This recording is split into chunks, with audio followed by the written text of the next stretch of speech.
Hi అండి. ఇవాళ మా మెనూ వచ్చేసేసి వేడి అన్నం,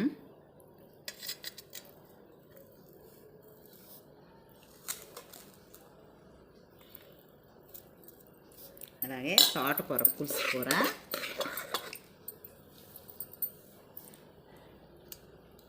ఫ్రై కాకుండా ఎండలు కదా అందుకని తోటకూర పులుసు కూర చేశానండి ఇవాళ. మళ్ళా బీట్రూట్ తాలింపు, బీట్రూట్ నువ్వులు వేసి ఫ్రై చేసుకున్నాను. అలాగే ఉప్పు మిరపకాయ.